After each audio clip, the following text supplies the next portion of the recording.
Hello guys ఇవాళ topic వచ్చేసరికి tooth remove చేసిన తర్వాత ఎలాంటి కేర్ తీసుకోవాలి. This is doctor Lakshmi from Elden dental hospital Banjara hills branch. So we have 4 branches Banjara hills, Kondapur, Kukatpally and Manikonda.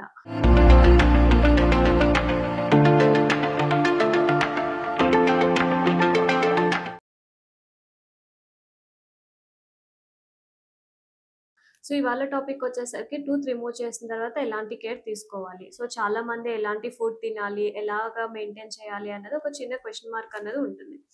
So tooth తీసిన తర్వాత కాటన్ ఆర్ గాజ్ అన్నది డాక్టర్ పెడతారు. సో అది వచ్చేసరికి మనకి అట్లీస్ట్ 40 మినిట్స్ వరకు అది మనం బైట్ చేసే ఉంచాలి. అంటే కొరుకు పెట్టే ఉంచాలి. మనం నమలడం కానీ, చూసేయడం కానీ అలాంటివి ఏం చేయకూడదు అనమాట.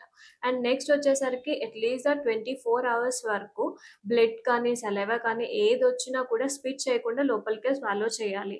ఎందుకంటే ఇన్ కేస్ మీరు స్పిట్ చేస్తూ ఉంటే మాత్రము బ్లీడింగ్ అన్నది కంట్రోల్ అవ్వదు. అండ్ నెక్స్ట్ వచ్చేసరికి ఒక 2-3 డేస్ వరకు మీరు స్పైసీ ఫుడ్ కానీ, లేకపోతే హాట్ ఫుడ్ కానీ, జంక్ ఫుడ్ కానీ, బిర్యానీ ఇలాంటివనేవి తీసుకోకూడదు. సో ఎంత కుదిరితే అంత సాఫ్ట్ ఫుడ్ అన్నదే తీసుకోవాలి. లైక్ కర్డ్ రైస్ కానీ, లేకపోతే రసం రైస్ కానీ ఇలాంటివి తీసుకోవాలి. అండ్ నెక్స్ట్ వచ్చేసరికి స్మోకింగ్ కానీ, ఆల్కహాల్ కానీ హ్యాబిట్స్ ఉన్న వాళ్ళు అసలు స్మోక్ చేయకూడదు, ఆల్కహాల్ చేయకూడదు. ఎందుకంటే మీరు స్మోకింగ్ చేసినా, ఆల్కహాల్ డ్రింక్ చేసినా కూడా హీలింగ్ ప్రాసెస్ అన్నది మనకి చాలా స్లో అవుతుంది. సో హీలింగ్ ప్రాసెస్ మనకి స్లో అవ్వడం వల్ల ఏమవుతుంది అంటే డ్రై సాకెట్ వచ్చింది అంటే దాని కాంప్లికేషన్స్ అనేవి మళ్ళీ డిఫరెంట్ ఉంటాయి. ఇన్ఫెక్షన్ కానీ, మెడికేషన్ యూజ్ చేయడం కానీ ఇలా చాలా డిఫరెంట్ థింగ్స్ ఉంటాయి. సో స్మోకింగ్ అండ్ ఆల్కహాల్ అనేది మనం అవాయిడ్ చేయాలి. అండ్ నెక్స్ట్ వచ్చేసరికి స్ట్రా యేసుకొని జ్యూసెస్ కానీ ఎలాంటివి తీసుకోకూడదు. స్ట్రా యూజ్ చేయడం వల్ల ఏంటి అంటే బ్లీడింగ్ అనేది కంట్రోల్ అవ్వదు.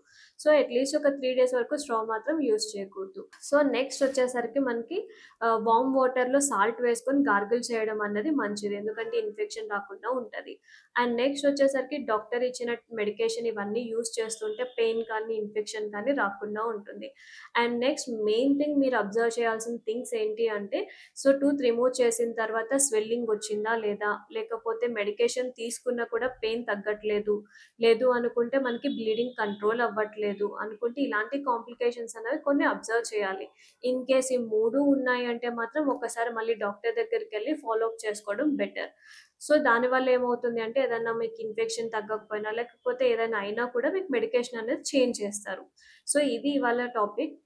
ఇన్ కేస్ మీకు ఏదైనా డౌట్ కానీ, ఏదన్నా లేకపోతే అపాయింట్మెంట్ ఏదైనా కావాలి అనుకుంటే స్క్రీన్ పైన ఉన్న నెంబర్‌కి కాల్ చేయండి. Thank you.